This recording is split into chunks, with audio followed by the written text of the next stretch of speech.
It was a Thursday evening when Daniel leaned against the kitchen counter, stirring his coffee like he was buying time for his words. "You'll never guess who texted me today," he said, avoiding my eyes. I smiled without thinking. "Who?" "Melissa." His tone was almost casual. Too casual. "She's back in town. Said she might stop by the Halloween party next week." The spoon clinked against the mug. I froze. "Oh," I said softly, forcing a small laugh. "That's unexpected." "Yeah, well, we're all adults, right?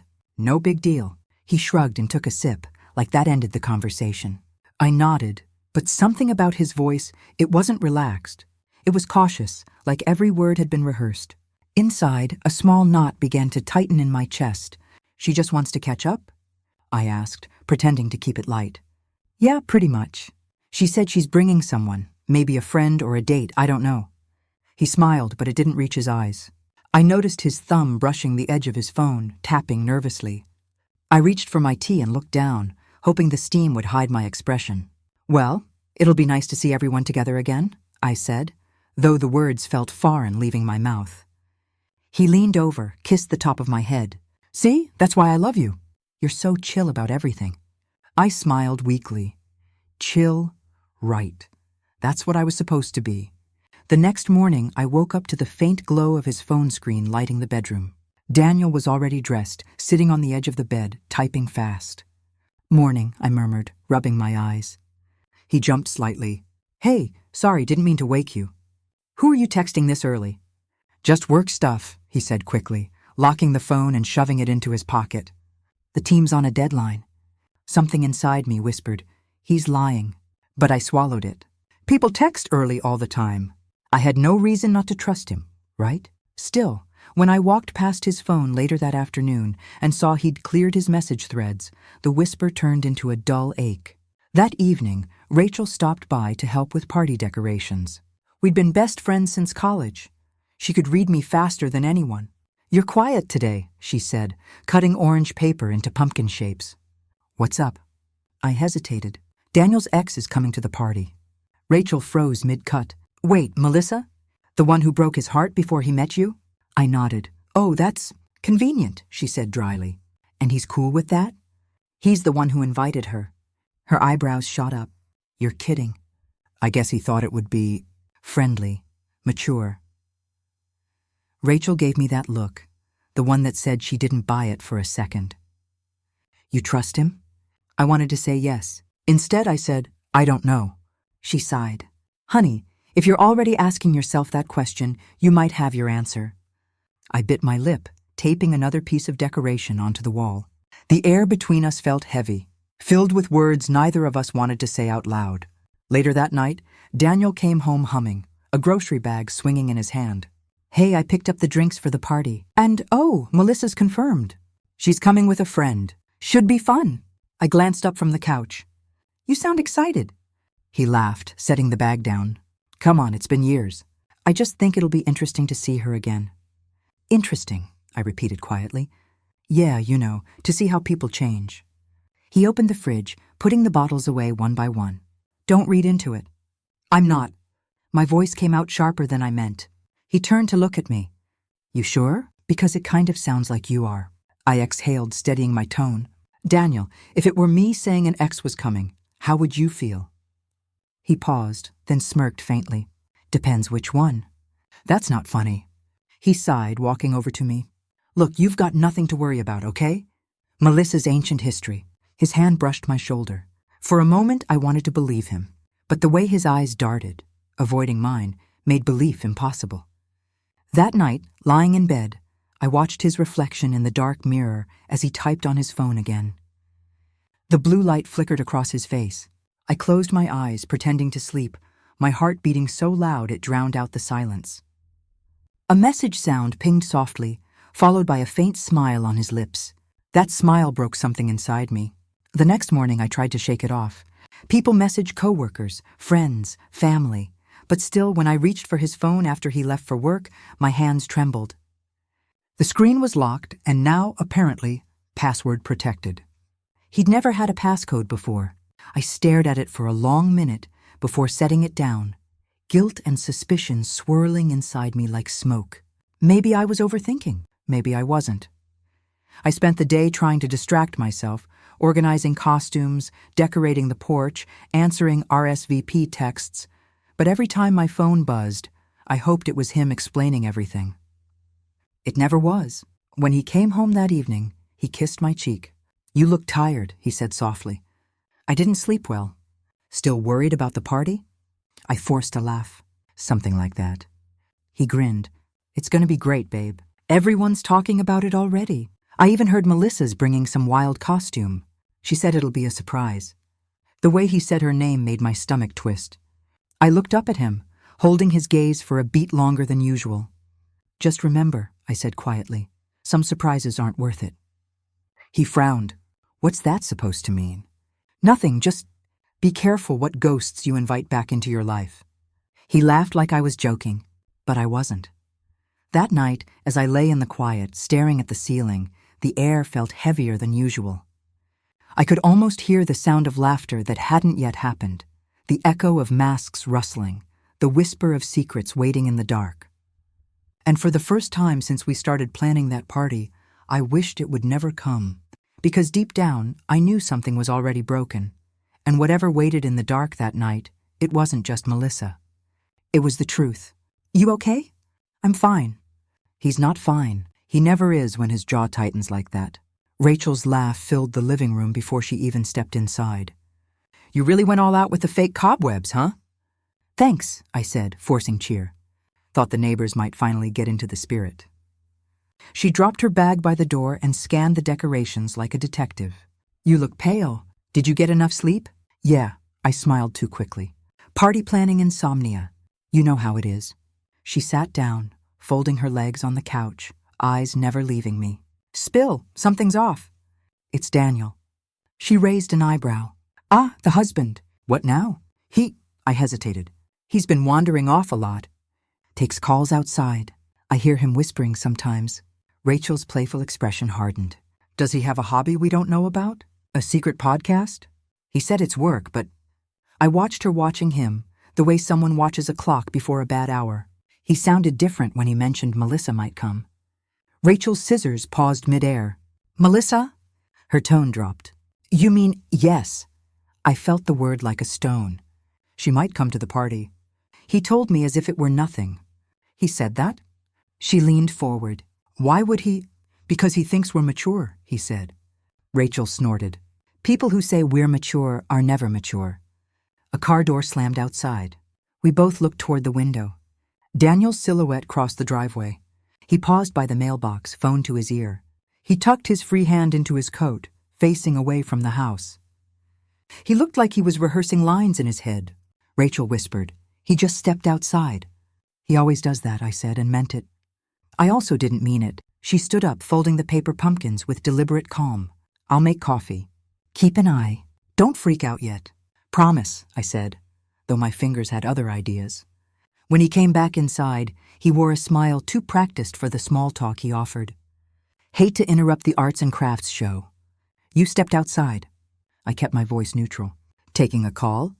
"Yeah, work stuff." He shrugged like that explained everything. "You know how it is? Tight deadlines." "You sounded tense." "Party stuff," he said. "Logistics. Don't worry." Rachel cut in with a laugh that was supposed to be casual. "We've got more twine than sense. We'll manage." He kissed my cheek, then paused as if measuring the distance between his phone and mine. "Thanks for doing this, babe." I let him go. Later, after she left, I went downstairs to put away some string lights. The hallway smelled faintly of his cologne, clean, cedar, the scent I'd come to associate with him. When he hugged me goodnight, there was a whisper of floral I didn't recognize, subtle as a secret. I froze for a heartbeat, feeling it like a question pressed against my neck. "Do you smell something?" I asked, pulling back just enough to see his face. "Smell what?" He blinked. "I showered earlier. Maybe my shirt's damp. It's perfume." The word landed heavier than I expected. He laughed too quick. "Oh, come on. It's probably the soap from the gym bag." I wanted to believe him. I wished with a strange intensity that I could flip a switch and all this became a misunderstanding. But the perfume stayed between us like a third presence. The next afternoon, Evan, our neighbor, happened by with a box of mail we'd missed. He leaned on the porch railing, casual, the kind of neighbor who knew every weekend barista by name. "Hey," he held the box out. "Thought this was yours?" "Thanks," I said, voice careful. "What are you up to?" "Just grabbing a latte before the workday." He scratched his chin. "Saw Daniel yesterday at the coffee shop down on Elm." "Oh?" My heart did a peculiar little hop. What was he doing? Talking to a blonde. Looked familiar, like someone from the old neighborhood. Evan smiled like it was small-town gossip, nothing to chew on. They were laughing. Looked comfortable. Comfortable? The word snagged. Yeah, not like catching up awkwardly. They were leaning in. He shrugged. "Maybe nothing. You know I love secrets." Evan's casualness made it worse. The image he painted had staying power. Daniel leaning toward a woman, hands animated, laughter passing between them like a private language. My stomach tightened like a fist. "Did you see who she was?" I asked, breathing shallow. "Nope, blonde hair, bright coat. Could have been anyone." He hesitated, not saying anything to stir trouble. "Just look after yourself, okay?" "Thanks." I watched him walk away with his coffee, feeling ridiculous for needing a neighbor's permission to feel alarmed. I waited until Daniel came home to bring it up. I didn't want to sound like I was collecting worries from the neighborhood like baseball cards. I wanted to be reasonable. "You were at the coffee shop yesterday?" I asked when he dropped his keys. "Yeah, needed a change of scenery." He leaned in like it explained everything. "You know how the office can get. A neighbor said he saw you with a blonde woman." I kept my voice even. He thought it looked comfortable. He frowned, then smirked the way someone does when a piece of trivia seems important only to them. "Evan loves a story. Probably mistook a barista for an old friend." "Do you want to tell me what happened?" I asked.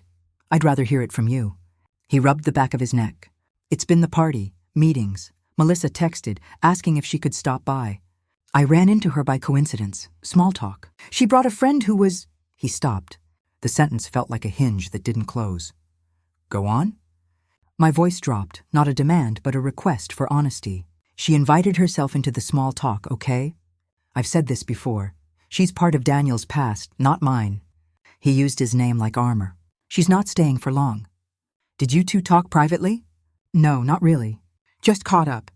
He seemed to deflate and fill at once, like a person pretending to be breezy while holding something heavy under his arm. "I'm stressed, and I was distracted. Sorry. I should have mentioned it sooner." "Why are you defensive?" I asked. "You could have said, 'Hey, I ran into Melissa, wanted to warn you.'" "I don't know." He looked at his hands. "I guess I thought it'd be fine. Don't make it bigger than it is." "Do you ever think about how that looks to me?" I said quietly, "Because I'm not blind to the small things. Calls outside, quick smiles, a different perfume. Or does that make me paranoid?" His jaw tightened. "I'm not doing anything." "Are you sure?" The question was soft but steady. "Because I keep hearing things, little whispers. I don't want to be that person who picks fights over nothing, Daniel. I'm telling you the truth." He stepped closer, and the warmth of him should have been enough. "I promise." Promises feel lighter at midnight. I couldn't stop the bitterness. If this is just about the party, say it plainly. If it's not, then be honest. He swallowed. "It's just the party." I wanted to take that and fold it into the night like a warm blanket. I wanted to sleep and wake to a morning where the word Melissa meant nothing more than a name in a phone. Instead, I pressed my lips together and cataloged his tells. The way his thumb grazed his phone, the way his smile didn't reach his eyes. That night, I sat by the window and watched the streetlights blink awake. My reflection stared back at me, thin as a photograph. He walked in later, dropping his coat on the chair. He moved like a man with a secret and a schedule. When he hugged me, there was that faint floral again, almost playful this time, like perfume left in a dress and didn't expect to be questioned. "I'm heading to the office early tomorrow," he said, lighter than his words should be. "More planning." "Okay," I answered. "Don't stay so late you forget us." He kissed my forehead. "I won't." I let him go and watched his silhouette retreat. I felt small and enormous in the same breath. Small because I didn't know. Enormous because I did. Doubt had moved in, and it was settling in the corners of the house. Outside, a car drove by, its headlights sweeping the windows. The street went silent again. Inside, A perfume lingered on his coat like a sentence unfinished. I touched the fabric, half wondering if I would find a name sewn into the lining. I didn't, but I found something else. A tiny scrap of light-colored fabric caught on the collar, a thread away from falling free. I held it up in the lamp glow and felt my chest tighten. It was a sliver of blonde hair. Thread? I couldn't tell. My hands trembled as I let it fall back to the coat. I told myself it meant nothing. I told myself I was making a mountain out of a molehill. I told myself 1,000 sensible things. None of them felt true. When I closed my eyes that night, the house was full of whispers I could no longer ignore. The doorbell rings and my chest tightens before I stand up. "Wow, you really did go all out," someone says as they step into the hallway, voice bright over the music. "Thanks," I answer, and my hands won't stop fidgeting with the hem of my dress. "This place looks incredible," another voice adds, warm and easy. "You've outdone yourself." "I tried," I say, and mean it, even though the gratitude tastes thin. "Hey, over here!" Daniel calls from the living room, too loud as if he's announcing something he's proud of. Come in, come in." "I'll get the drinks," I say, because movement soothes me. I drain the tension into the tray. Plates clatter, candles gutter. The house fills with laughter that should be ordinary and isn't. "You look amazing," someone murmurs close to my ear. "That mask, red, was a great choice." "Thank you." I let the compliment land and slide away. My heartbeat is loud enough to be another instrument in the party's music. "He's here," a voice says behind me, soft as a secret. I turn. A woman steps through the archway, and the room takes a small, involuntary breath. Her costume is crimson, velvet and dark lace, an immediate focal point. The mask is ornate, feathers at the edge, and she moves like she owns the light she walks through. "Melissa," someone says somewhere near the doorway. The name sounds ordinary and then not. "She looks stunning," another guest whispers. Daniel is at her side before I can form the word I want to say. He offers his hand, and when their palms touch, his fingers linger in a way that elbowed my calm straight out of the room. "Daniel," he says, and his voice is everything I don't recognize. He's smiling like they share a private joke I wasn't invited to. "Daniel," she replies, voice like velvet, and there is a tilt to it that makes my throat close. I watch them exchange a look. It's the kind of look couples used to give before they forgot how to look at one another honestly. I force a smile that feels glued on. "Glad you could make it," I say, stepping between them like I've always belonged here. "Oh, I wouldn't miss it," she replies, eyes flicking to me with a measuring curiosity. "It's a small world. Your parties are legendary." "Legendary is a stretch," I say, and my voice is steadier than I feel. "You two know each other?" A familiar voice asks, teasing but with an edge. "From years back," Daniel says quickly, like he's trying to finish a sentence before the wrong thought can start. "We ran in the same circles." "College, right?" Someone calls, and that makes a neat little laugh ripple through the room. Tom finds me in the kitchen an hour later, his expression too serious for the beat we share. He leans in like he's trying not to be overheard. "Keep your eyes open tonight," he says, low, a half-joke that isn't a joke. "What do you mean?" I ask, and sound smaller than I'd like. "Just watch how he looks at her." He pauses, choosing his words like they're fragile. I know Daniel from way back. He's good at hiding what he wants. "Tom," I whisper, "you're scaring me." "I don't want to. I just don't let it slide if something feels off." His tone is soft, practical, a steady hand on a fragile thing. A guest brushes past with a tray. The living room feels suddenly crowded and very small. "Are you two okay?" Rachel asks, appearing beside me with 2 wine glasses. Her eyes are quick, checking me for fractures. "We're fine," I say, because I don't want to drag her into the mud. "Fine?" she mirrors, the word like a test she's offering me. "You don't look fine." "I'm hosting," I reply. "I have to be fine." She looks at me, then at Daniel, laughing with Melissa by the window. "If you say so," she murmurs. Her skepticism is an anchor I am grateful for. Later, near the back porch where the lights throw shadows like secrets, Evan sidles up and leans on the railing like he always does when there's gossip to be handed off. "You seeing this?" he asks, nodding toward the living room. "I see them talking," I say. "They were close in the coffee shop last week," he says, casual like he's describing weather. "Real close, not the old friends kind of close." "Are you sure?" I ask, because the idea keeps wanting to rearrange my insides. Pretty sure, he says. I don't do rumors. But heads up. He grins like he's just done me the favor of neighborly honesty. The room seems to tilt around me. The music keeps playing. People keep laughing, but every laugh sounds slightly off, as if the tuning is wrong. I catch Daniel across the room. He's leaning toward Melissa, both faces soft in the lamplight. Their hands brush, just a fraction of a beat, and his smile is tucked away differently than it used to be for me. Do you want? I start and then stop, because it feels like asking permission to exist. He turns toward me, and for a second I can't read him. Everything okay?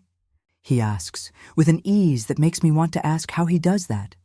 How he can be so calm inside a house I've carefully filled with warmth. You seem distant tonight. My voice is blunt, and I mean for it to be harmless. It doesn't land that way. I'm fine. Party planning's just... He gestures vaguely, like pressure is a taste you can remove with a shrug. Lots of moving parts. You could have told me she was coming, I say. The words come quicker than I expect. I did, he says. I mentioned it. His tone is light, but there's an edge. I thought you'd be okay with it. I thought the same, I say. But people don't just text from the past to say hello, Daniel. They don't always come alone. She's bringing a friend, he says. It's nothing. He reaches for my hand and the motion is practiced. It's what he's always done to smooth the surface. Tonight it feels like a bandage. At the doorway, Melissa laughs at something Daniel says. The sound is bright and immediate, like it belongs to a room that doesn't need to be explained. Her mask hides her expression, but not the way her voice fills the space between Daniel and me. Do you want to step outside for a second? Tom asks, appearing like a weathered compass. His concern is quiet but sharp. Yeah, I say. I follow him into the cool night air, and the party sounds become muffled, like a different life. What did you mean before? I ask, leaning against the porch rail. About keeping an eye. I mean exactly that. He looks at me with a patience that comes from long friendships. I'd hate for you to be blindsided. I don't want drama. My breath fogs the cold. I want the truth. Sometimes the truth slips in on a smile, he says. Or a laugh. Watch for the small things. They're honest when people try to hide. I hate feeling suspicious, I admit. The words raw and private. Then don't act on suspicion, he says. Act on what you see. We step back inside. The living room is an aquarium of movement. People drifting, moments catching and floating away. Daniel stands by the mantel, and Melissa circles closer, deliberate as tide. She's beautiful, someone says nearby. I know, another replies. The words hit me like a hand. I realize then that the masks everyone wears tonight aren't just fabric. They're rehearsals. Everyone is pretending. Joy, innocence, indifference, except that some pretenses are dangerous because they hide something real. I cross the room with a steady, measured pace. Daniel looks up, surprised, like I've interrupted a private channel. Melissa turns toward me, polite and unreadable. Enjoying the party? She asks. And the words are pointed with a civility that sharpens. It's lovely, I say. Thank you for coming. My pleasure, she replies. Her smile is small. You know how these things go. People reconnect. Yes, my mouth tastes like copper. They do. I feel Tom's eyes on us and anchor again. He nods once, the single motion full of warning. I breathe in, steady, and the house seems to hold its breath with me. Outside, the wind pushes at the leaves. Inside, a laugh cuts through the room like a bell. I realize I'm standing at a line I didn't draw, and one small step over it will change more than tonight's mood. Do you want to grab some air? Daniel asks softly, and there's a hesitate under the words that makes me imagine choices being counted. I don't answer right away. My heart is a drum in my throat. The truth feels close enough to touch, but I'm not sure whose hand holds it. I step toward the window instead, fingers on the glass, watching the reflection of the three of us, Daniel's profile, Melissa's mask, my own face, overlaid like a layered photograph that won't separate. The reflection blurs as someone brushes past behind me, and for the first time since the door opened, I am afraid of what I might see when the masks finally come off. The circle tightens as the bottle spins. My palms are damp, and I can't tell if it's from the wine or the way my heart is tripping over every small noise. Truth or dare? Melissa sings like she's opening a present. Dare, someone says, laughing. I'm feeling reckless. All right, Liam, Melissa tosses, grinning. I dare you to serenade us with your worst high school poem. Seriously? He mock bows. Prepare yourselves for a tragic masterpiece. You asked for it, Rachel teases, passing me a glass. Don't bail on the fun. I'm not bailing, I say. But my voice has that thin, polite edge you use when you're trying not to ask a question you already know you won't like the answer to. Daniel, Melissa continues, eyes scanning the group like she's arranging people on a chessboard. Truth or dare? Truth, he answers too quickly, and his smile is already in place. Public, rehearsed. Confess something you're hiding, she says, as if daring a man to admit he hates cilantro. The room laughs. The music in the background swells like a wave that masks small things beneath it. Confess what? He replies, casual. But there's a twitch at the corner of his mouth I know too well. Anything, a secret, a stupid habit. A secret relationship, maybe? Her tone is light, but there's a blade under the silk. You're terrible, Tom says, chuckling. Cut the theatrics, Mel. It's Halloween, she answers. I'm just making sure everyone's honest before midnight. You're not actually asking for that, Jessica says, fluttering her hand. We're not 12. Come on, Evan pipes up, leaning back in his chair. This is the best part of parties. Spilled secrets. Fine, Daniel says. I bite my nails sometimes. He laughs, and something in the room relaxes, because nail biting is unthreatening. That's a lie, Melissa says softly, smiling. Nobody confesses nail biting when you say something you're hiding. That's a polite smokescreen. He presses his lips together. Okay then, I have a bad habit of leaving my socks in weird places. He lifts his hands like an apology. Come on, Daniel, I say before I mean to. Stop deflecting. He looks at me. What?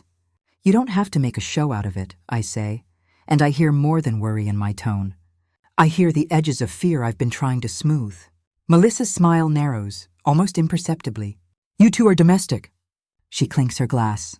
All right, let's up the stakes. Please don't. Rachel's laugh is thin now. Too late. Melissa leans forward, conspiratorial. I dare Daniel to confess something he's been hiding from everyone, especially his wife. The room goes quiet for a beat that stretches like taffy. Seriously? Evan asks, half smiling but alert. He can handle it, Tom says, but his voice has a hollow sound I can't ignore. We can handle it. Daniel inhales. The light from the chandelier catches the line of his jaw. If this is a setup, it's a party, Melissa says. Confess. He opens his mouth, closes it. The bottle sits at the center, its shadow like a small, somber island. He looks at me as if measuring whether I'll be flushed enough to look small or steady enough to meet him at eye level. He pauses. I have been meeting up with an old friend. The words are small, but they fall into the circle like stones. Meeting up how? Jessica asks, eyebrows arched. Coffee sometimes. He forces a laugh that doesn't reach his eyes. We caught up. That's all. You mean Melissa? Someone says gently, as if the name itself is a fragile thing. He exhales, and for a second I think he's going to keep deflecting. Yeah, we ran into each other. She's been in town. My chest caved in, a tiny, precise pain. You told me she might stop by, I say. You said it was nothing. I did, he says. I meant it was nothing. It's nothing now. He looks at Melissa and then away. I didn't want to make a big deal. Not a big deal? I ask. You didn't think I'd want to know if you were meeting her? It wasn't like that. His voice tightens. I didn't think it would matter.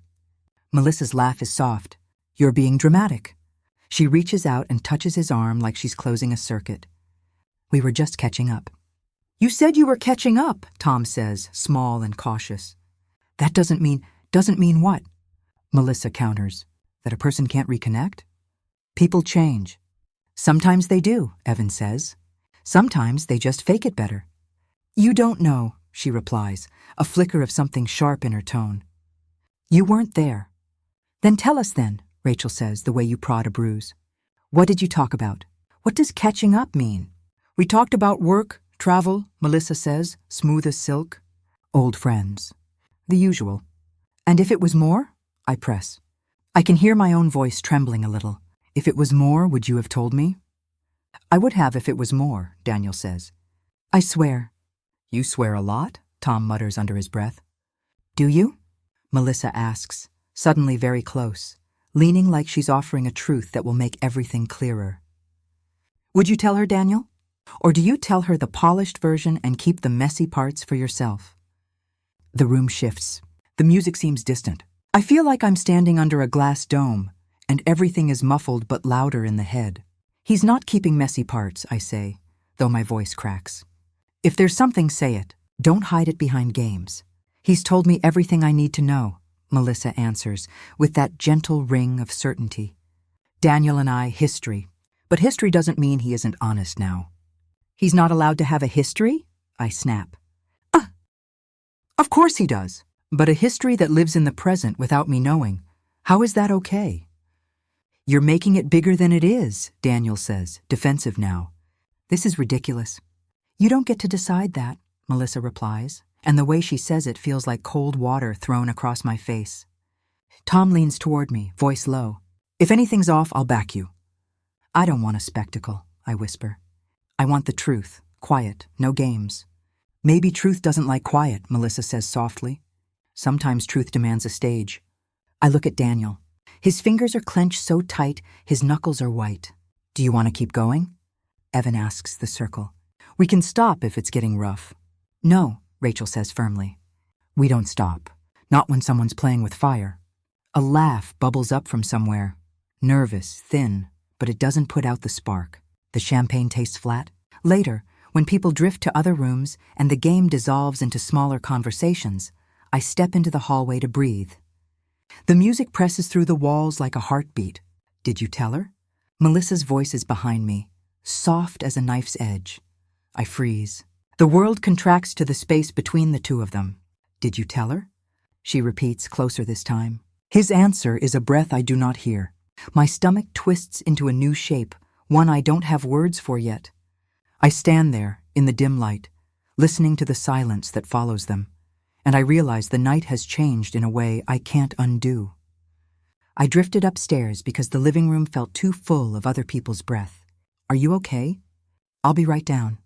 I needed air. I needed the quiet of the hall where the wallpaper hid the noise. My chest was a drum I couldn't silence. The door to our bedroom was ajar. Daniel had left his jacket on the chair like a marker of him. I crossed the room and froze when a bright screen lit the nightstand, his phone buzzing with a new message. No, I breathed, but I didn't move to pick it up. My fingers were suddenly heavy. Everything all right? Yeah. I swallowed and grabbed the phone before I told myself not to. The lock screen showed a preview, a photo of two people at a cafe. Daniel and Melissa, cheek to cheek, coffee cups forgotten. The date stamp 3 weeks ago. I must be seeing things, I said aloud, but my mouth gave away the lie. You all right up there? Rachel's voice floated up the stairs, playful and unaware. Fine, I lied. My voice sounded like someone else's. I tapped the image open. The photo was candid, too candid. Daniel's arm around her shoulder, her laugh caught mid-tilt. The kind of picture you don't take in passing unless you plan to keep it. I could see the tiny freckle on the side of his nose he never noticed I loved. I could see the way his eyes softened when he looked at her. Who sent that? It's a message to him. My tongue felt thick. From her. I scrolled. The caption beneath said, in a tone that assumed privacy, You didn't tell her, did you? Melissa's name glowed like a dare. Daniel? I called, and my voice was smaller than I expected. Down here, he answered, cheerful, oblivious. Laughter drifted up, the kind that makes your gut tighten. I sat on the bed because standing felt dishonest. My hands shook as I read the thread. Short texts, pictures exchanged, a shorthand that belonged to people who had been rebuilding something in the dark. Maybe it's nothing, I told the room, and for a moment I almost believed it. Then I read the next line, Missed you today. Coffee tomorrow? I pressed my thumb to the screen until the light went white. My stomach turned over.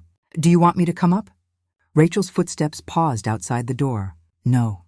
I needed this to be mine alone. I'll be down in a minute. I left the phone face up on the bed, as if the device itself might explain what my husband wouldn't. Downstairs, someone clinked a glass. Someone laughed at a joke I hadn't heard. Are you sure you're okay? Daniel asked when I came down, voice light, like he'd practiced gentleness. I'm fine, I said, though my throat pulled tight. I kept my hands busy with a bowl of chips. You've been quiet all night, he observed, like concern and calculation could wear the same face. It's the party. It's a lot. I forced a smile that landed wrong. Have you met everyone's costumes? People really outdid themselves. They did. He grinned, and it was a smile I wanted to trust. He moved through the crowd, drawn to Melissa like a moth to a familiar flame. Do you want me to join you? I asked because it felt like the only thing to say. No, go mix, he said, brushing my hand with his fingers. His touch should have calmed me. It didn't. A laugh came from near the mantel. Tom's voice, low, amused, cut across the room. You've got to see this. I edged closer and saw them, Daniel and Melissa, close in the corner by the bookshelf. She was telling a story, animated, fingers slicing through the air. He was listening the way people listen when they're collecting detail, leaning, attentive, soft. Did you two work together? Jessica asked, curious and casual. We volunteered at the shelter, Melissa replied, smooth. Years ago. That explains the stories, Evan remarked. People do reconnect there. The old conversations pick up easily. It was a coincidence we ran into each other, Daniel said, quick as a practiced line. Coincidence. The word hung between us. I could feel how it sounded in my mouth, sharp, doubtful. You doing okay? Rachel asked, slipping her arm around my waist. Her eyes asked the question I hadn't wanted to speak. I saw something upstairs, I said, barely louder than a whisper. A photo. She looked at Daniel, then at Melissa, then back at me. Her hand tightened on my side. What did it show? Them, together, a few weeks ago. My voice trembled.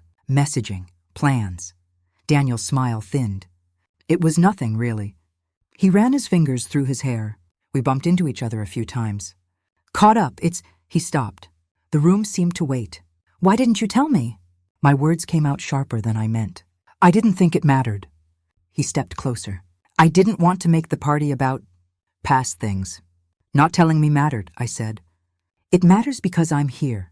I'm your wife. You tell me when you reconnect with people who matter. Melissa's eyes flicked to me, an unreadable half-smile. I would have told her, she said, voice casual as dressing a bruise. We didn't think it was anything. You knew about messages, Tom said, folding his arms like someone measuring truth. You ended up in the same coffee shop.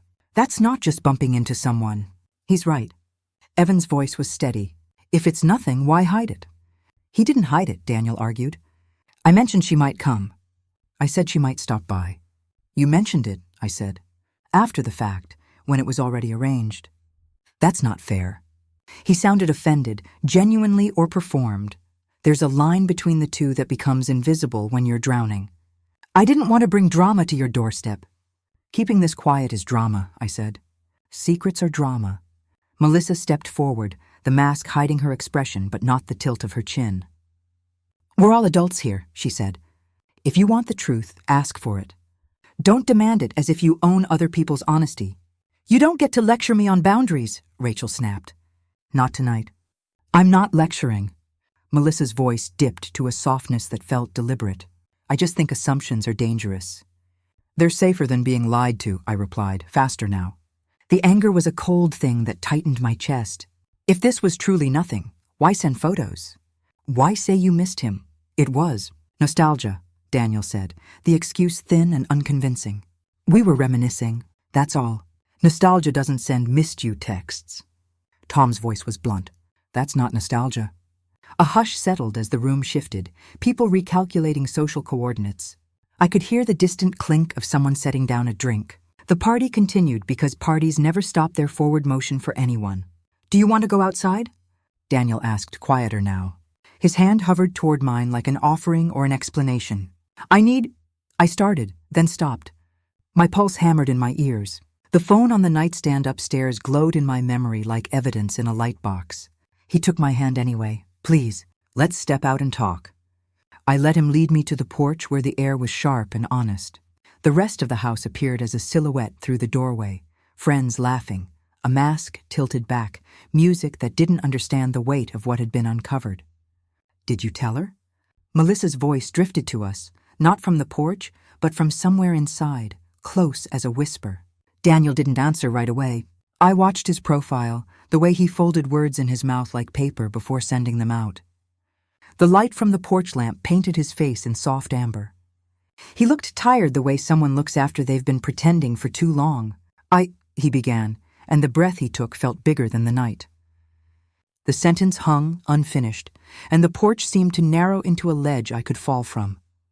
I waited for the rest of the sentence, for confession or denial or the small mercy of honesty. He closed his eyes and the world tilted, and in that blink, the truth felt dangerously close. The laughter hit me before I even reached the bottom of the stairs. It was loud, careless, the kind that used to make me happy. Now it scraped against my chest like sandpaper. "Where'd you disappear to?" Rachel asked the moment she spotted me. Her mask was pushed up on her head, her cheeks flushed from the wine. "You look pale. What happened?" "I found something," I whispered, pulling her aside into the dim hallway near the kitchen. On Daniel's phone. Her playful grin dropped. "What do you mean?" "There was a photo," I said, my voice trembling. "Him and Melissa, at some cafe, a few weeks ago." Her eyes widened. "You're kidding." I shook my head. There were texts, too. "They've been meeting up," and she asked if he told me. Rachel took a sharp breath, anger flickering through her eyes. "That lying son of a—" She stopped herself, glancing toward the living room. "You should leave. Right now. Pack your things tonight. Don't even look back." "I can't," I said quietly. "Not yet." "What do you mean, not yet? You have proof. Don't give him another second to—" "I need him to see what he's done. I want him to feel it," I said, my voice steadying as I spoke. "In front of everyone. No more secrets. No more pretending." Rachel stared at me for a long moment, her lips pressed into a hard line. "You sure you want to do that? This will burn everything down." "Good," I said. "It's already burning." From the living room, Daniel's laugh echoed again. That familiar, charming laugh people fell for easily. It sounded wrong now. Too bright, too practiced. "I've had enough of being the only one who doesn't know the joke," I murmured, straightening my dress. Rachel exhaled, resigned. "All right, if you're doing this, I've got your back." "Thank you," I whispered. My heart was pounding, but underneath the fear, something colder stirred. Resolve. The crowd had gathered near the stage area Daniel built for the costume contest. Lights flashed. Music pulsed through the speakers, and everyone looked beautifully strange. Masks, glitter, fake blood, satin wings. It was surreal, a carnival of illusions. "All right, folks," Daniel called from the center of the room, holding a microphone. "It's that time of night. Best costume contest." Cheers erupted. He grinned, scanning the crowd like a man who loved being admired. "But before we announce the winner, my lovely wife has a little surprise for you all." I froze for a beat. He didn't know how right he was. Rachel gave my arm a squeeze. "Do it," she whispered.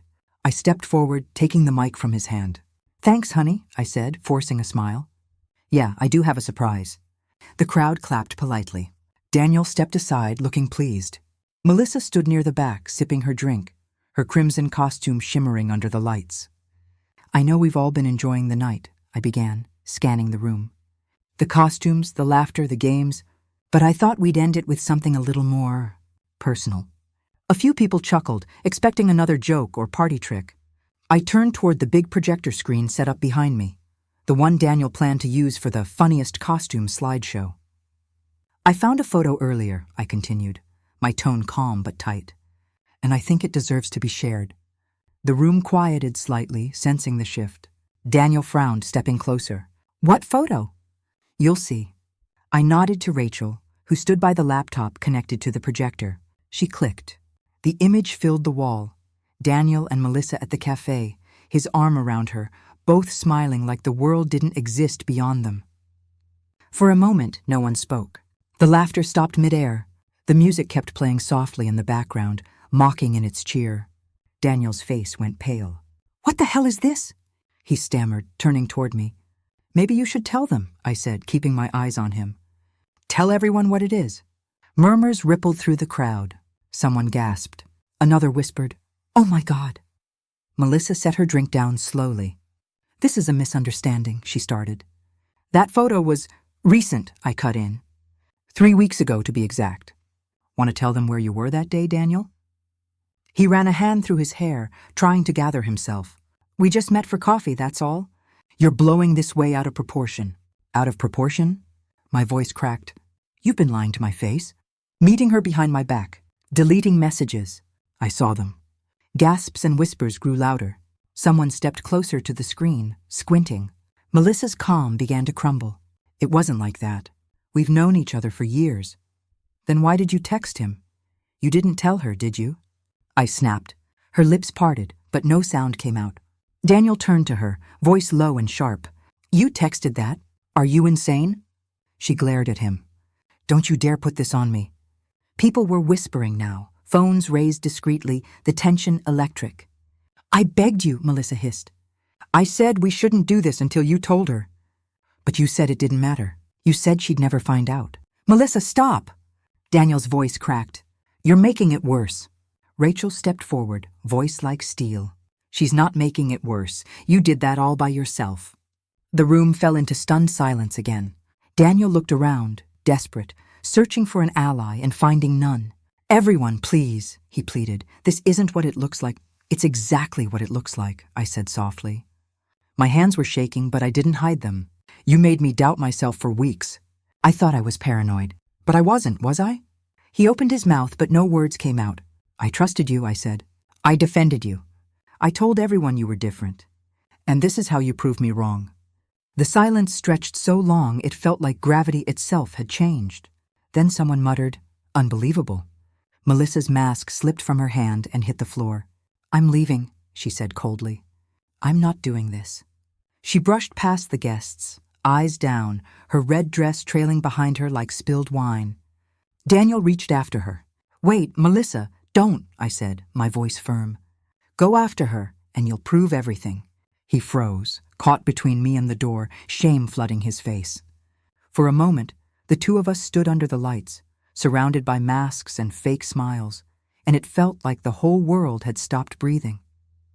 Rachel stepped beside me again, quiet but steady. You ready to go? I looked at Daniel one last time. The man who once felt like home now looked like a stranger caught in his own lie. Yeah, I said. I'm done. As we walked out, the whispers behind us grew into a storm, fragments of disbelief and pity chasing after me.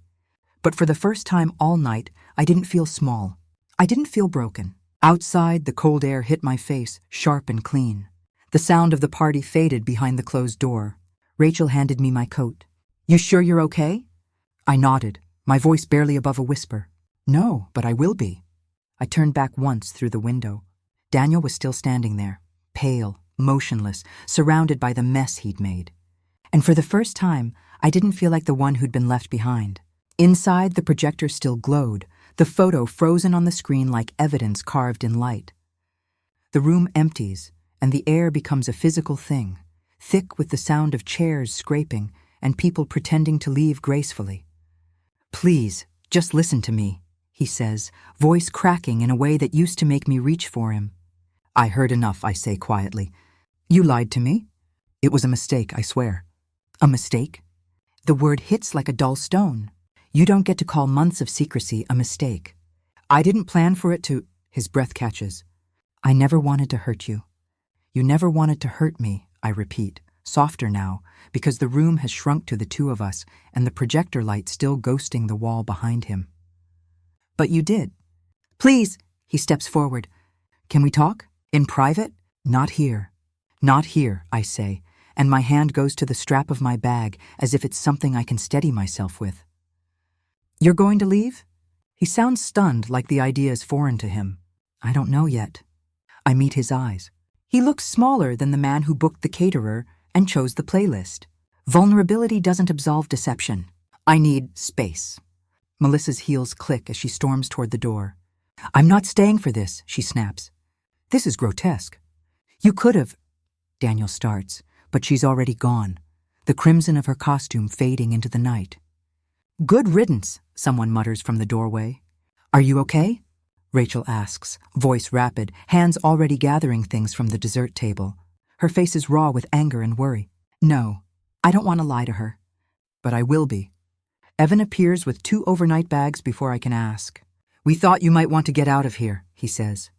He folds the bags into my hands like a small rescue. Come on. Thanks, I say, and something in me wants to laugh at how ordinary the exchange is, like luggage can solve this. You don't have to do anything rash, Rachel says, arranging my toothbrush and a change of clothes. We'll sort it. You don't have to face him alone. He's begging, I say, watching Daniel at the back of the room, talking to Tom in low voices. He's apologizing. He's performing sorrow. He's human, Rachel insists. But he's also a jerk who lied. He's both, I answer.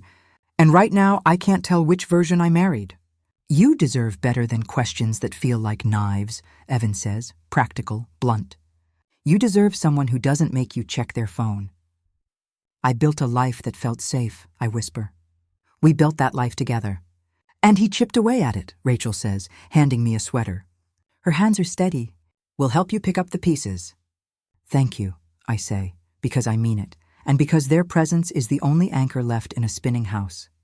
Downstairs, a few guests linger, awkward, whispering to themselves to feel less involved. Tom approaches, slow and steady.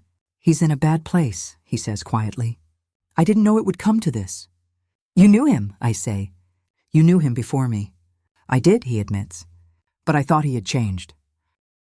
He looks genuinely pained. I'm sorry. Sorry won't fix the deleted messages, I say.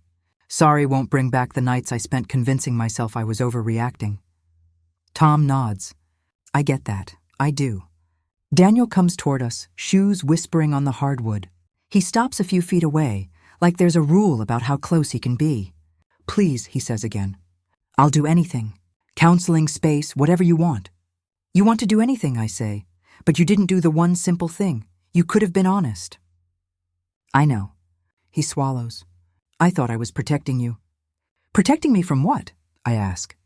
From a truth that needed to be told? He flinches. It's complicated.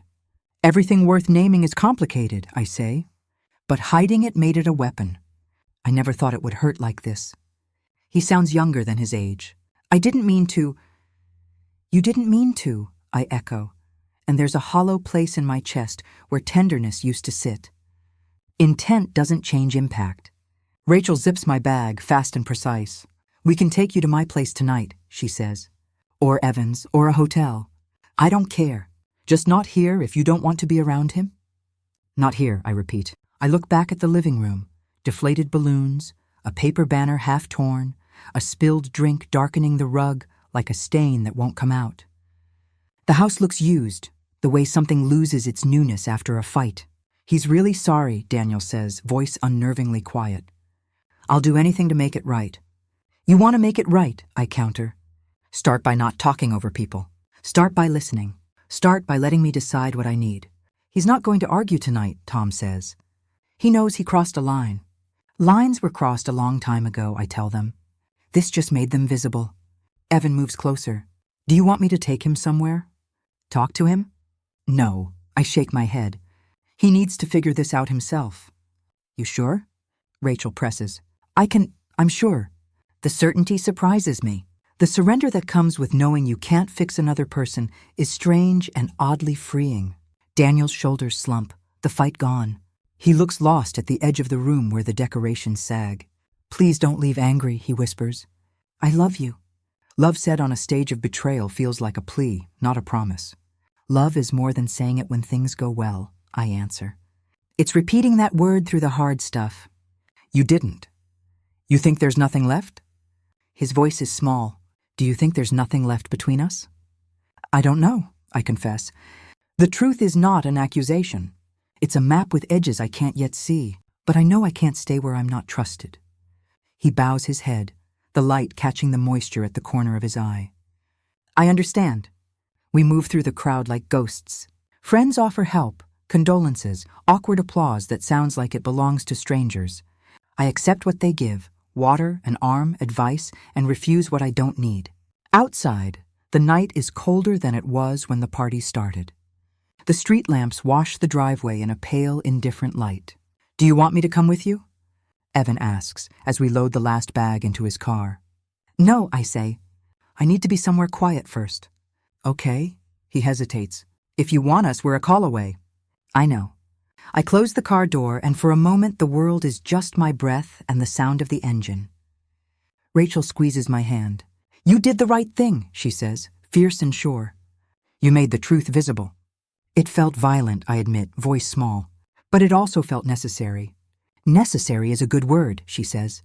Now we figure out the rest. I look back once at the house, windows dark, the projector dim, a smear of light where the photo had been, and realize it's the first time I've seen that place without the filter I'd worn for years. Something else is coming. I can't name it yet, but I know the next choice I make will decide more than just tonight. The hotel key slid across the counter, and my hands felt far away from my body.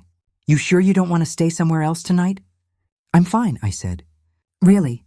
The lobby smelled like lemon and cheap soap.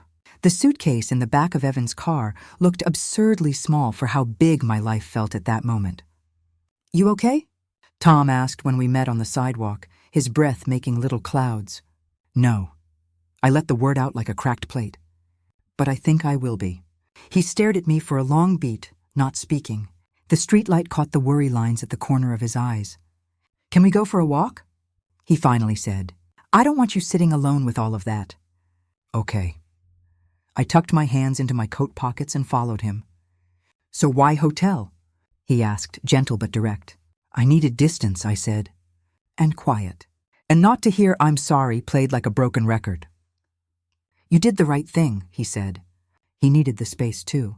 We walked past closed storefronts and a park still clinging to the last of autumn leaves. I should have told you sooner, Tom said, and I felt the sentence like a sting. What? My voice tightened.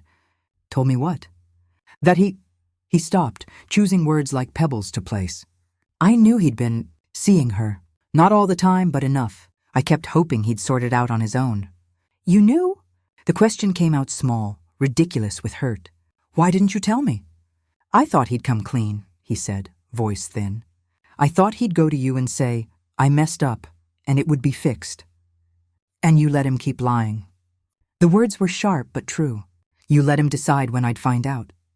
I thought I was protecting you, he admitted. Stupid, I know. I tried to be loyal to both of you and ended up being loyal to the wrong thing. You're not the only one who miscalculated. The anger was a cold coin in my palm. But thanks for telling me now. He let out a breath, shame and relief braided together. I'm sorry. I should have been braver. I should have told you. You should have, I said. But you didn't. That's the point. We paused on a bench. The city noises were a soft wash behind us. Was it serious? I asked. Between them, I mean. Tom looked away. It wasn't just coffee. Not always. There were nights he came back late and things he said didn't line up. I didn't want to be the one to break the bubble. A bubble he was popping quietly, I said. And I was inside it, pretending I couldn't hear the pin. Tom's face tightened. He's been good at rewriting his story. He does it without thinking, polishing the edges so people don't notice the cracks. That's what scares me, I said. This wasn't a lapse. This was a pattern. He nodded slowly. Yeah. And he's not the first. If what Melissa says is true, he's done this before. Melissa's name landed like a stone in my chest. I got a message, I said. From her. He texted me earlier too, Tom said. Said he was moving out. Right. I remembered the phone buzzing the night he left. An announcement without meaning. Melissa apologized. Messaged me directly. And? Tom prompted. She said something I didn't expect. I pulled the phone out and read the message again under the amber lamp. I'm sorry you had to find out like that. He did the same to me. I didn't know how to be honest then either. You knew? Tom asked, stunned. I didn't want to believe it. My thumb traced the words until the glass blurred. She said he cheated on her in the past. Not once, multiple times. Tom's jaw dropped. That explains a lot. He told her he loved her, I whispered. And he'd do anything for her. Then he'd do the opposite. It's like, the sentence broke. It's like he practices sincerity. That's the manipulative part, Tom said with a bitter laugh. They learn how to be convincing. So he was never faithful? The thought made my head swim. Not to her, not to me. Does that make it easier or worse? Worse, he said, because it proves it's not about us individually. It's about him and what he needs to feel alive. We walked back slowly. The hotel window threw a rectangle of light onto the sidewalk like a small stage. Why would Melissa tell me that? I asked. Why admit it now? Maybe she was tired of the acting, Tom said. Or maybe she wanted you to know you weren't imagining things. People do strange, brave things when they're done pretending. I keep thinking about that text she sent. You didn't tell her, did you? That line is a trap. How so? Tom asked. It implies he knew she'd want discretion. It implies they decided together to hide it. My hands trembled. That makes it a conspiracy, not a mistake. Tom was quiet for a long moment. You're allowed to be angry, he said finally. You're allowed to be devastated. You're also allowed to be clear-eyed about what this means. What does it mean? I asked, needing him to name it so I could place it on the map. It means he has a pattern, he said. It means this isn't just poor judgment. It's a behavior. It's not something you can fix by forgiving once and hoping the next time won't happen. And it means I have to decide if I want to be in a life where I'm always guessing. The realization felt heavy and clean all at once. We returned to the hotel lobby. I sat on the edge of the bed and watched my reflection in the dark window, eyes rimmed red, hair falling out of place. Do you regret staying married to him? Tom asked softly. I regret how unsuspecting I was, I said. I regret giving him the benefit of every doubt until I had none left for myself. That's honest, he said. And honest is useful right now. My phone chimed. A new message from Melissa. I never wanted either of you to get hurt. He always promised to change. I believed him then. I was foolish. I'm sorry. I don't know what to do with her apology, I said, reading it aloud. It's strange to hear it from her, but it helps, sort of. It helps because it confirms the pattern, Tom replied. It gives you less room to doubt your instincts. I thought about the way Daniel had smiled at me last week, the particular soft look that used to mean forever. If Melissa's words were true, that smile had been a rehearsed expression he'd used on others. What if he tries to come back? I asked. What if he says he's changed? Then ask him for proof, Tom said. Not promises, proof. Patterns only change when habits are broken, and that takes sustained work. And if he can't or won't do that, then you make the decision for your life, not for his convenience. His voice was steady. You don't owe him a future. I let that settle like an offered map. Outside, late-night traffic moved without malice. Inside, the lamp cast a small island of light across the duvet. I'm tired, I said, and it was more honest than I cared to be. Good, Tom replied. Rest. Tomorrow we start with what you want, legal, practical, and I'll be here. His loyalty felt like a small, fierce lamp against a long night. As I lay down, my phone buzzed one more time. I read the message and felt something shift, an ugly truth exposed, yes, but also the beginning of a strange clarity. The pattern was no longer a rumor in the dark. It was a line I could follow step by step to decide what to burn and what to keep. You sure you want to go through with this today? Yes. My voice sounded smaller than I felt, but it was steady. I've been sure for a long time. The paralegal led us into a small conference room that smelled faintly of coffee and paper. Sophie sat waiting, calm as a lighthouse, shoulders relaxed in a navy suit that made her look like someone who steered yachts, not people's broken lives. Good morning, she said, smiling in the way professionals do when they mean business. Rachel, Evan, thank you for coming. Please, make yourselves comfortable. Morning, Rachel replied, dropping into a chair and crossing her arms like armor. We're not leaving her side. You can count on us, Evan added, nodding. Whatever you need. You have everything prepared, Sophie said, tapping a neat stack of papers. Petition, financial disclosures, proposed settlement. We'll go through this line by line. I'll explain anything that's unclear. Will it be messy? I asked, and the question wasn't legal. It was personal. Not unless someone insists on making it messy, she answered. I can't control other people's behavior, but I can protect you from surprise tactics. The door opened and Daniel stood there for 2 seconds, a man trying to decide whether to be brave or theatrical. He folded himself into the doorway like someone rehearsing remorse. Can we talk? He asked, voice pitched between apology and demand. Not in here, I said. This is the attorney's office. He didn't move. You're doing this now? His eyes flicked to Sophie, then to Rachel and Evan. You don't understand what you're throwing away. I understand, I replied. I understand what I can't keep living with. Sophie rose.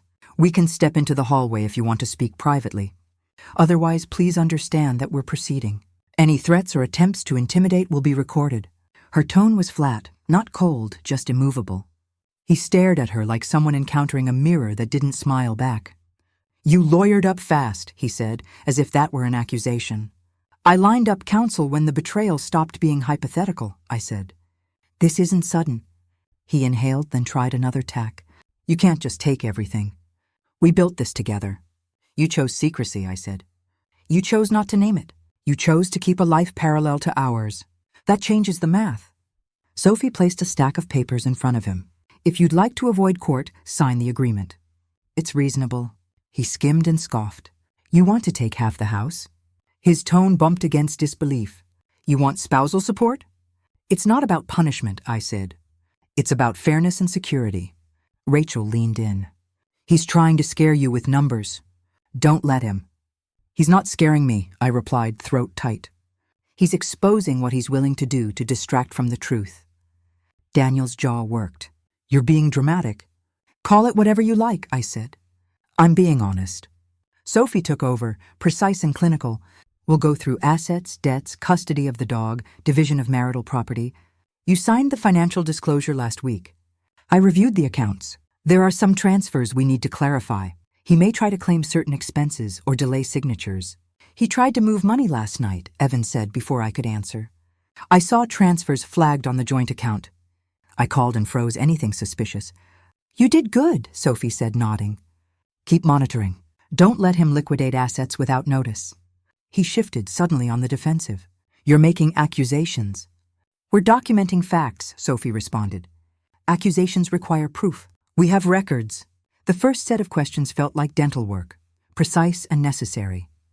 Sophie walked me through custody of the dog, division of furniture, accounts. Daniel answered with clipped sentences, then tried to charm, then tried to threaten silence. If we go to court, he said at one point, this will drag. You'll lose time, money. Or we'll settle now and both move on, Sophie answered. You can sign and we file. It's cleaner. He looked at me, searching for a crack.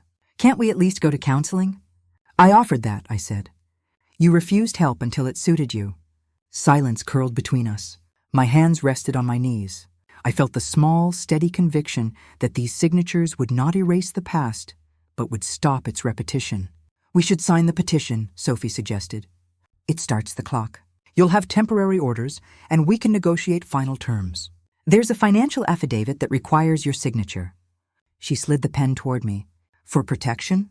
I asked. Exactly. She smiled, not sweetly, just with the assuredness of someone who knows procedure like a life raft. I picked up the pen. My hand trembled for a second, then steadied. I'm ready, I said. We worked through each page. Daniel argued a point, then another. Rachel held my coat, a quiet presence like an anchor. Evan kept notes on his phone, eyes attentive and watchful. You sure you want to sign that clause about the house? Sophie asked, pointing to a paragraph. Yes. I looked at Rachel. She nodded. I understand. At one point, he slammed his palm on the table, surprising everyone with a sharp sound. You can't take my savings. His voice cracked with something like panic. Then don't move them, Sophie said calmly. We can freeze accounts. We can file emergency motions. You're doing this to ruin me. The plea sounded small and bewildered. I'm doing this to survive, I said. There's a difference. When the financial affidavit came, I read every line. Signing meant I accepted an inventory of our life, the good and the fractured. Each signature felt heavy, but it felt honest. Do you feel better? Daniel asked when I signed the last page, voice thin. No, I admitted. But I feel less trapped. Outside, the courthouse clock chimed 3 times in a slow, indifferent rhythm. The papers sat between us like a map of what would be divided and what would remain. Sophie collected the originals. I'll file these today. Expect temporary orders within a week. She looked at me. You did the right thing legally, and emotionally you did the thing you needed to do. Rachel exhaled and leaned forward. How do you feel? Strange, I said. Like I've been removed from a story by force and now I have to write my own pages. Evan reached for my hand. We'll help with the edits. Promise? I asked. Promise, he said, with the kind of simplicity that held no tricks. As we left the building, Daniel lingered at the steps. He called out, We can still fix this. I'm not sure I want to fix what you broke, I replied. My voice didn't tremble this time. It had a flat clarity. He watched me, then turned away. I felt the weight of his gaze peel off like a bandage. We walked to the car in a thin fall light. The air felt raw and honest. My phone vibrated. A message from an unknown number popped up. "We need to talk." For a second, I almost deleted it. Then I opened it. The words were simple. "I didn't expect this to end here. Can we meet?" I looked at Sophie, then at Rachel and Evan. They waited for me to decide. My pen had closed one chapter. The message hinted at another. "I'm tired," I said, and the admission was both a relief and a warning. "Then rest," Sophie said. "Let me handle the reply. Don't let him bait you." I tucked my phone away, feeling the papers shift in my bag like a promise and a threat. The doorway behind us swallowed the courthouse light, and in that shadow I understood the next step would be harder than signing a sheet of paper. The box hit the doormat, and my chest did a small, surprised flip. "You moved fast," a voice called from the stairwell, warm and teasing. "Faster when you don't want to be boxed in," I answered, wrestling the handle as the lock finally gave. "You picked a great place," someone said as I pushed the door open. "It's quiet," I replied, stepping inside to a sliver of afternoon light on the hardwood. "Exactly what I needed." "You look like you slept," a laugh came from the living room. "That was intentional," I said, dropping a cardboard box on the floor and breathing in the newness of an unshared space. "Wine?" a familiar voice asked, already unscrewing a bottle. "Yes, and a plate of anything fried." I smiled, ridiculous and grateful. "This is lovely," the other voice said, settling on the couch. "You've done well."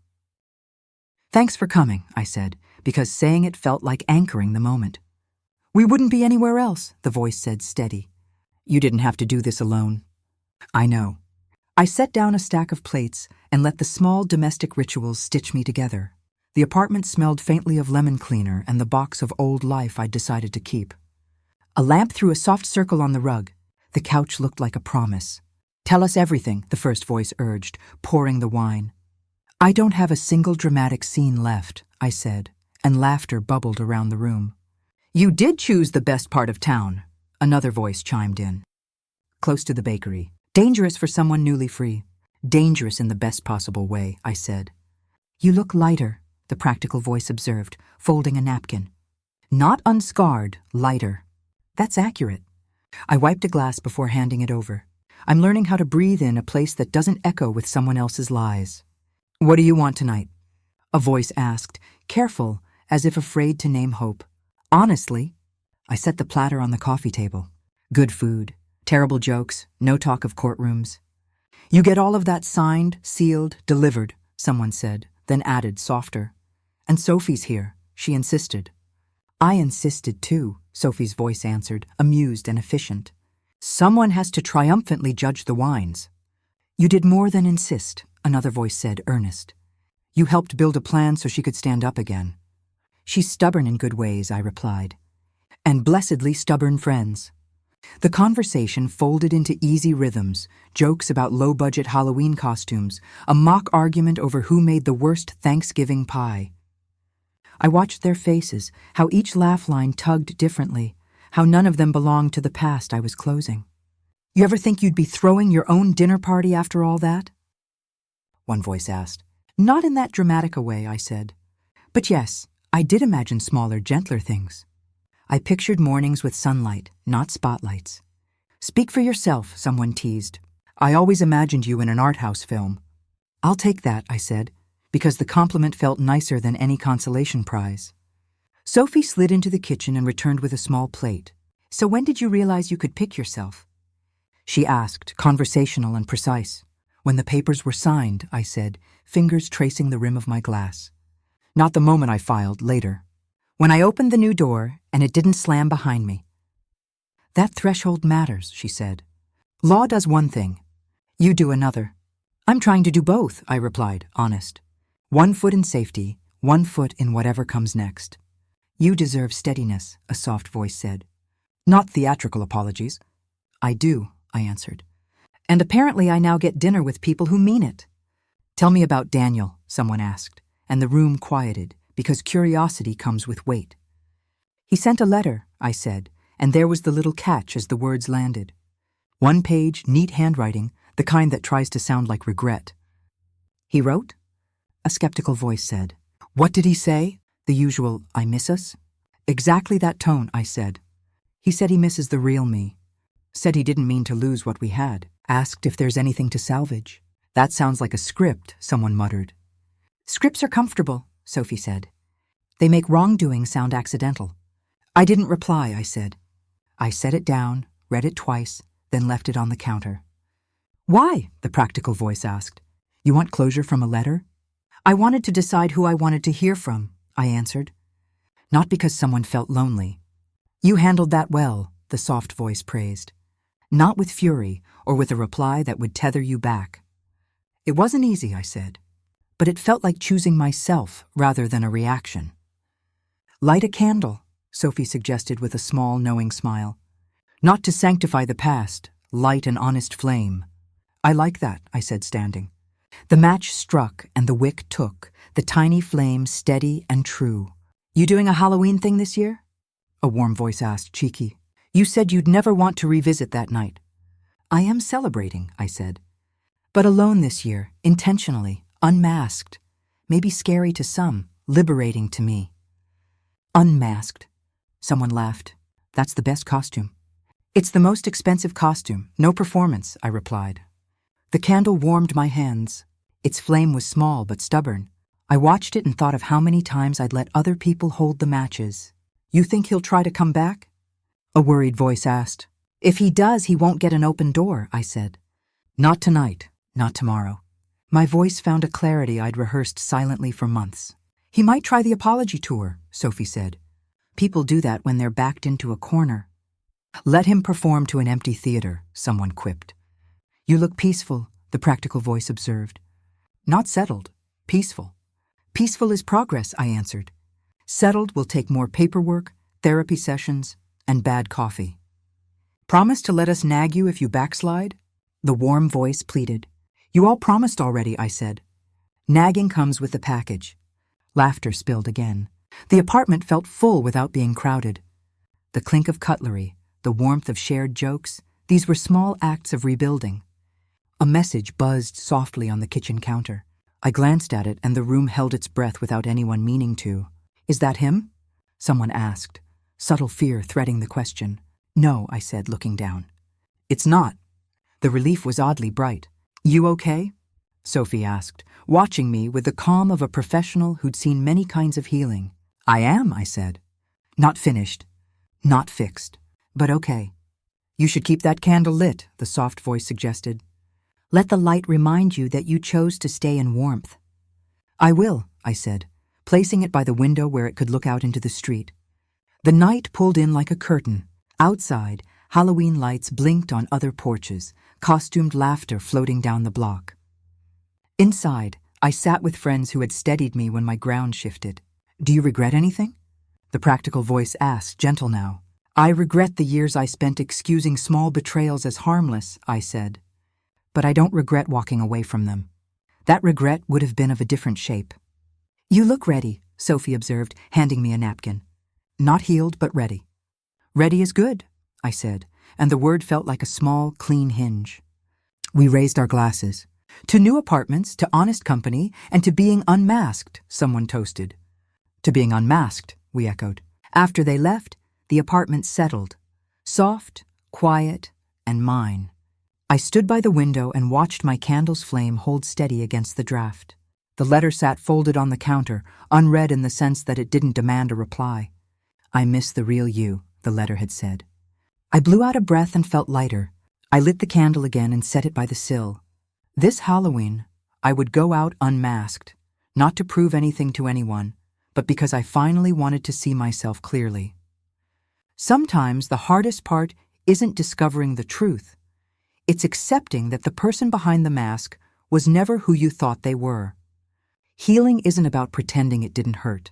It's about learning to live without the lies. If you've ever had to unmask the truth about someone you loved, share your story below. You're not alone.